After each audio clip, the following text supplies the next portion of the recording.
I'm sitting in a lawyer's office right now, staring at documents that prove my parents stole over $100,000 from me. 6 years of theft. 6 years of lies.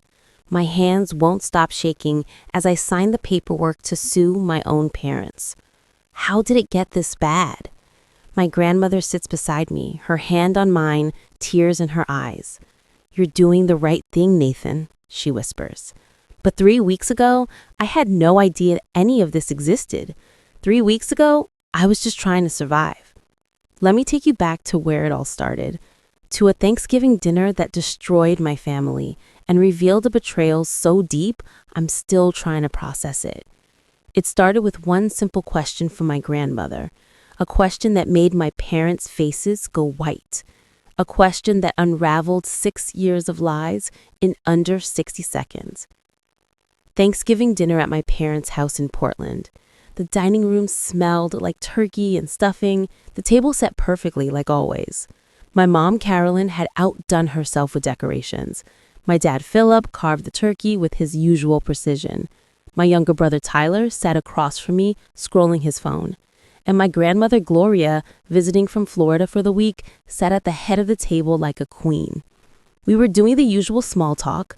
Mom asked about my job at the marketing firm. Dad complained about traffic. Tyler talked about his classes at the university. Everything felt normal, safe. Then Grandma Gloria set down her fork and turned to me with a warm smile. "Nathan, sweetheart, I've been meaning to ask you something." I looked up from my plate. "Sure, Grandma, what's up?" She reached over and patted my hand. "Is the $1,500 I send you every month still enough? With inflation and everything getting more expensive, I can increase it if you need more for rent and groceries." The room went completely silent. I froze, fork halfway to my mouth. My brain couldn't process what she just said. $1,500? I repeated slowly. "What $1,500? Grandma's smile faltered, confusion crossing her face. "The money I've been sending you every month, dear, since you started college, for rent, food, textbooks, all your expenses." My stomach dropped like I'd been pushed off a cliff. "Grandma, I've never received any money from you." The confusion on her face deepened. "What do you mean? I've been sending it faithfully for 6 years now, to the account your mother set up, to the address she gave me." 6 years. That's 72 months times $1,500. My mind did the math automatically. $108,000. I looked at my mother. Her face had gone completely white. My father had stopped chewing, his jaw frozen mid-bite. Tyler was staring at his plate like it was the most interesting thing he'd ever seen. Nobody was looking at me.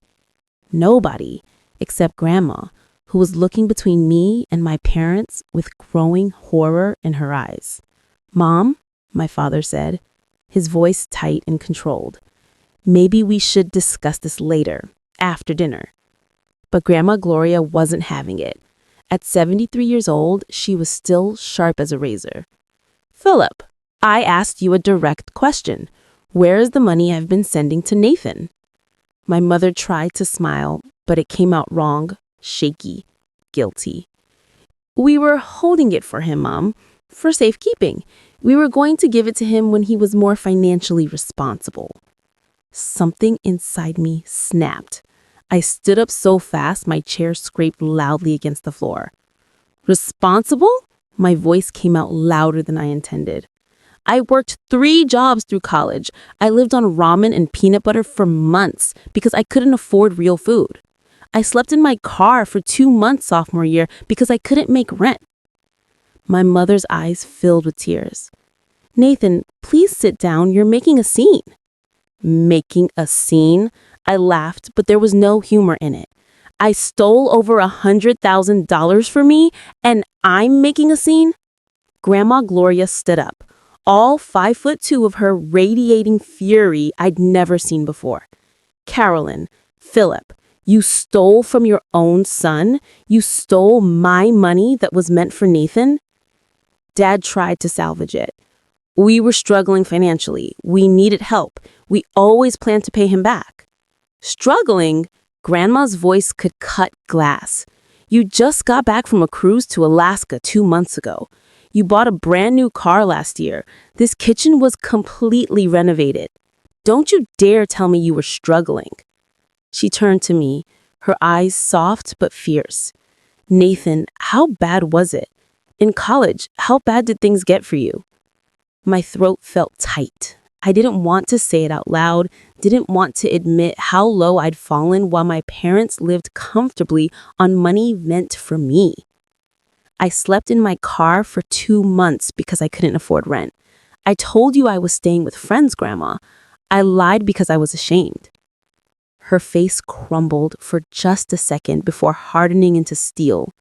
Get your things. You're coming with me to my hotel right now. Mom, you're overreacting, my father said, standing up. But Grandma Gloria was already moving, grabbing her purse. Overreacting? My grandson suffered while you stole from him. We're leaving, and Monday morning, first thing, I'm calling my lawyer. That word hung in the air like a bomb. Lawyer. My mother started crying harder. You can't be serious. We're family. Family doesn't steal, Grandma said coldly. Family doesn't lie for 6 years while their child suffers. I looked at Tyler. My little brother still hadn't looked up from his plate. Something about his posture, the way he was holding himself so still, made my stomach turn. Tyler, I said quietly. Did you know? His silence was the answer. Tyler, I said louder. He flinched, finally meeting my eyes. The guilt there told me everything. How long? I asked, my voice barely above a whisper. I've known for 3 years, he whispered. I've known for 3 years. I felt like the floor had disappeared beneath me. I didn't remember packing my things, didn't remember the drive to Grandma's hotel. I sat in her suite, staring at nothing, trying to process what had just happened. Grandma made tea I didn't drink. She sat beside me on the couch and just held my hand. Finally, she got up and pulled a folder from her suitcase. A thick folder. She said, I keep records of everything. She spread papers across the coffee table. Bank statements, transfer receipts, emails, every single month for 72 months. There it was in black and white. $150 transferred on the first of every month. The memo line always said the same thing. For Nathan, college expenses.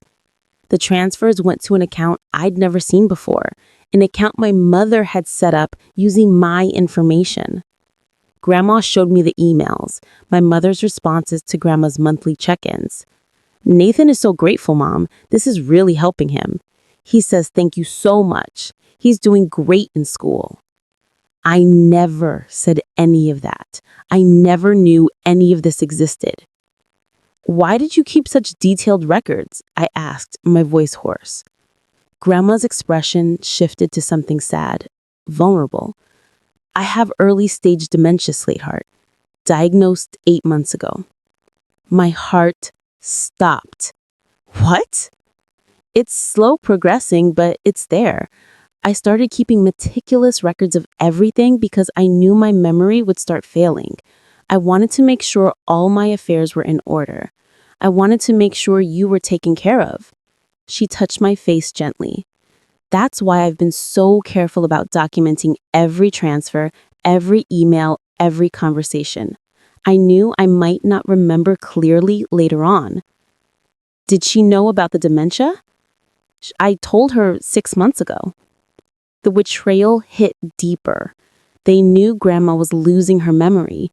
They probably thought they'd get away with it, that eventually Grandma wouldn't remember sending the money at all. We're calling a lawyer first thing Monday, Grandma said firmly.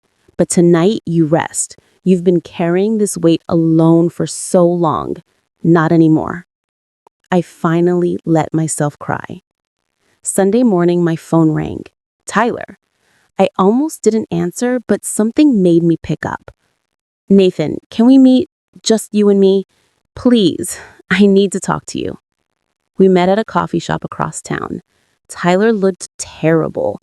Dark circles under his eyes, hair uncombed, wearing the same clothes from dinner. We sat in a corner booth. For a long minute, neither of us spoke. I knew, he finally said. I've known for 3 years and I didn't tell you. I'm so sorry. How did you find out? My voice sounded dead even to my own arms. I overheard Mom and Dad talking when I was 18, starting my senior year in high school. They were arguing about money. Dad said something about Nathan's college fund from Mom and how they needed to be more careful about hiding the purchases. Tyler's hands were shaking around his coffee cup. I confronted them. They told me it was complicated, that they were borrowing it temporarily, that they'd pay it back before you ever knew. They made me promise not to say anything.